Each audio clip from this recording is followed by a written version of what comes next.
Here we go!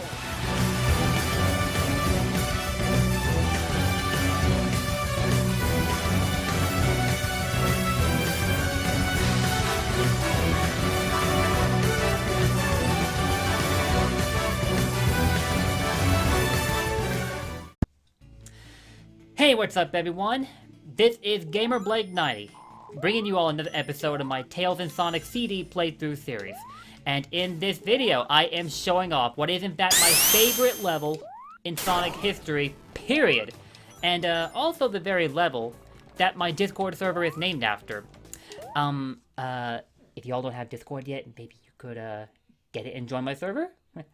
But that's entirely up to you. I advertise in my in the description of my videos after I do every upload, just so you're all aware. Anyway, that level is Stardust Speedway. A level where you get a lot of opportunities to interact with the background, including when you flip this panel over right here, which will take you directly behind that grid right there. And then when you flip it over again, you're back to normal, basically. But other than that, this level is so, well, short. A flaw, but I'm really glad that Sonic Mania resolved to an extent, because after grinding that game endlessly, even Sonic Mania Stardust Speedway felt ridiculously short to me in comparison to its CD counterpart. Unless, of course, you go out of your way to purposely explore, and that's what we're going to have to do in this video, because we are going through a 100% playthrough, which means we have to track down the Metal Sonic holograms and the robot generator. But first, I'm trying to get a clear opportunity to shoot into the past time. So give me a minute to focus while I pull that. Ah, dang it! I went up the slope and lost it. Now I have to go find another one. This may take me a while. Some of you might have been thinking, like, this might be a very short video because of the fact that this level is so short, as long as you stick to the upper pathways. But we're not doing a speed run here, guys. We are doing a 100% playthrough. And that means we have to spend as much time here in the Speedway as we did every other level to achieve that result. And no, I don't want to go to the future just yet. Although I will say that out of the American sound track, this is the only piece of Stardust Speedway music that actually has some appeal to it. And it's interesting I should say that, because this is a bad future, as opposed to the good future, which is generally the winning participant in the contest between the music themes for the good future and the bad future versions. But not so in this case, because in addition to being the bad future theme for Stardust Speedway, it's also the theme for Metal Sonic. And I'm sorry for stopping so much mid-commentary there, because I started thinking that I would fail miserably in getting back to the present. We haven't had a lot of luck getting to the past so far. But I think we're about to make up for that. Let me just find another pastime sign and actually pull it off. And yeah, I will admit, the level layout for the Speedway is janky as heck. So you're wondering why it's my favorite. I just have a fetish for levels that involve city landscapes in the nighttime. In particular, this one. There's just something about when you look at it that it just fills you, or me I should say, with life. I think it also stems from the fact that at some time during the past decade, I paid a couple visits to Las Vegas and walked through the city at night. And I think that's when I found my love for city landscapes in the nighttime. Yeah, I definitely miss being in Vegas, I'll tell you that much. But I wasn't going there for the mainline attractions that Vegas is known for. Like, you know, the casinos, the clubs and so on. No, I was there to compete in fighting game tournaments, and that's why I love Vegas so much. Because it's considered like the home of the championship event for the fighting game community, and that would be called Evolution, or EVO for short. And speaking of EVO, given the coronavirus, they moved their event online. Which is, well, there's no way around saying this. It's going to be a disastrous experience. Because fighting games in net play, well, most fighting games, rather, don't go so well with an online environment. So I have no idea what's going to happen to the very first online EVO that may have been conceived in fighting game history, but I guess we'll see how that goes. But we're not here to talk about fighting games now, are we? We're trying to find a pastime sign and make the jump to the past so we can find what we're looking for. Because we passed by the robot generator a handful of times, but because we were in the present, we could not interact with it at all. And now I just want to find a a good opportunity to make it to the path without having my momentum disrupted. You'd think it'd be painfully easy to pull off here in the speedway, but I don't think that's going to be the case. Let's try the spring there and see what happens. Okay, that worked. I wasn't sure if it would. But it paid off. And I'm glad it did. Okay, now, we're here in the past, so let's flip that block around, pass this section here. And yeah, these little speed boosters right there can be quite annoying to deal with, because you have to run past it in the direction that you actually want to go, because it won't just send you into one direction repeatedly like the boost panels in more recent Sonic games will. You have to be facing in a direction you actually want to be sent off in before you pass over the panel. So, something to keep in mind if ever you decide to go around collecting the collectibles, excuse the bad wordplay, for yourself. And we've already taken like 5 minutes just being the first act. That's gotta be a world record. But we're about to take a little bit longer because one thing I haven't gotten entirely accommodated to would be where the Metal Sonic holograms are located. I always get them mixed up whenever I play on the Speedway, which is funny because you'd think this be my favorite level. That wouldn't be the case, but it is. And I think we're headed towards the end here, so I may have to backtrack because I don't want to finish the level before we find the hologram. Mind you... Oh, whoa, huh? Whoa, what? What the heck? Oh no. Oh no.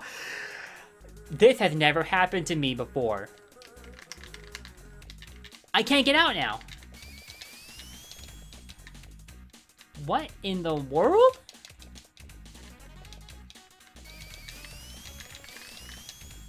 I can't believe this. I'm stuck. And just when we found the...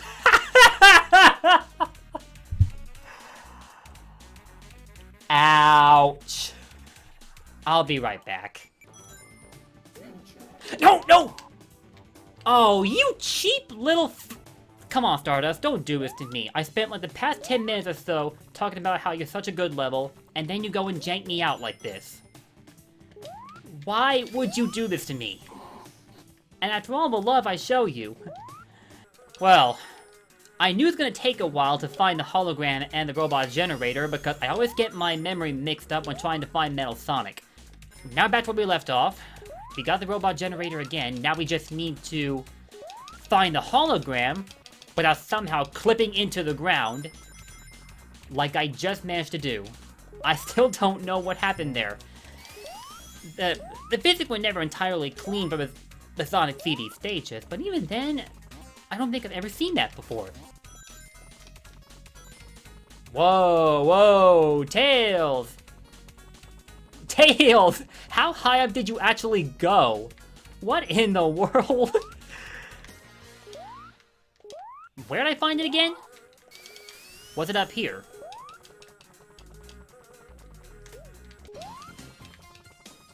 Alright, where'd you go?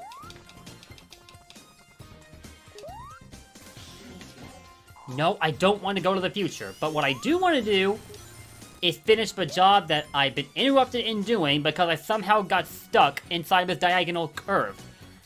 How I pulled it off, I'm gonna be wondering about for a long time, but regardless, after 2 attempts, we finally finished up the collectibles in the first act, and now we actually just need to finish the act, which in itself is the easiest part. Well, bounce free bunnies and fly free birdies, you all are safe. No more Dr. Eggman or Metal Sonic to threaten any of your existences. Well, at least not in this. Oh, shoot. I didn't mean to jump into the special stage, but I can just exit out of it if I want to. Okay, sorry about that little mishap, but now here we are in Stardust Speedway Act 2. After a particularly prolonged playthrough of the first act, no less. I'm sorry about that. Like, a lot. But this one shouldn't take nearly as much effort, because the robot generator is very easy for me to pinpoint. In fact, it's one of the few locations that I've constantly memorized like the back of my own hand. The Metal Sonic hologram, though, I think I remember the one in the second act a bit better than I did in the first act. But we'll check that in just a second. First, though, we need to jump right back to the past so we can continue with our work from where we left off. And once we get Stardust Speedway done with, we'll have one more level to go through with as Tails, and that will be considered the finale, to his playthrough. Guys, go away. Go away.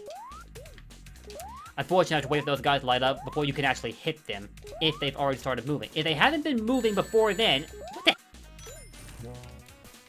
Get off me.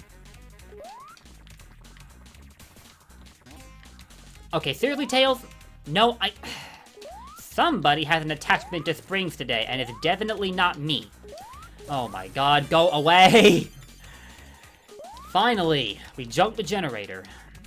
Now, where is Metal Sonic? This one we may have to go a little further down across the level before we actually find him. And I think he's in an upper section, too.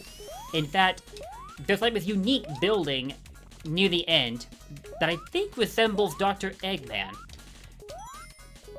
Yeah, I think that's definitely a building resembling Dr. Eggman, because thinking back to the ending cutscene for Sonic CD, you see Sonic and Metal Sonic running along the speedway past a building fashioned after Eggman.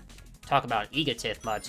I almost think Stardust Speedway was a predecessor to what would eventually become, Eggman Land in Sonic Unleashed? And there it is. We found him. We've actually found him. In only like 2 minutes, because this usually takes me like 5 or 6. Okay, so the second act's gonna be a mercifully shorter attempt than the first one was. Everything's coming along nicely. And now I suddenly do want to go off screen. Fly in the sky! So we found the hologram, we found the generator. There's nothing more for us to do but to get on out of Dodge. Yo, Tails and Sonic CD. It's a concept, but I'm glad was brought to life.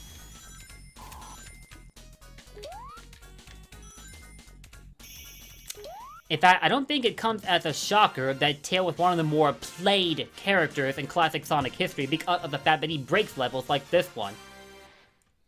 Flying as high as he does, there are areas he can reach but Sonic can't. Knuckles could probably get to them himself though, because of the fact that he can scale walls.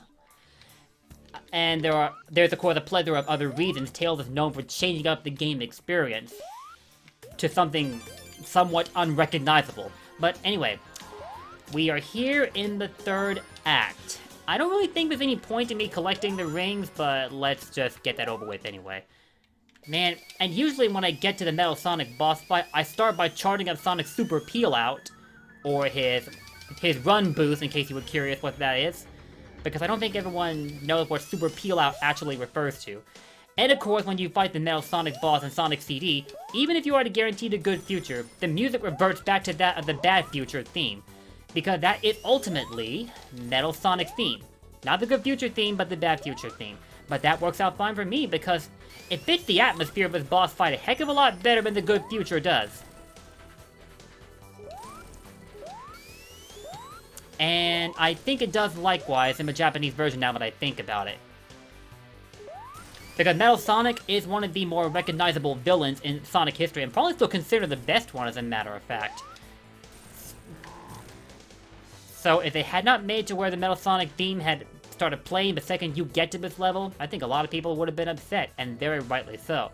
I also think they did Metal Sonic justice in the Sonic Mania Adventures animation short series, which, if you haven't checked out yet, you got a problem. Please go and check it out. It's on the official Sonic YouTube page. And each episode is only 2 or 3 minutes, so it's not like you're taking up more than a half hour of your time. And not to mention, for being as short as they are, they're really enjoyable, man. Alright, so, that's it for the Stardust Speedway. And now all we've got left is Metallic Madness. And yes, if you haven't realized, normally you would be freeing the captive Amy after you've beaten Metal Sonic, but as you're playing as Tails, Amy does not factor into his storyline whatsoever. Just in case any of you were curious about why Amy didn't show up there. In any case, that's gonna do it for this episode. We have only one more to go through with before we're done with Tails in Sonic CD.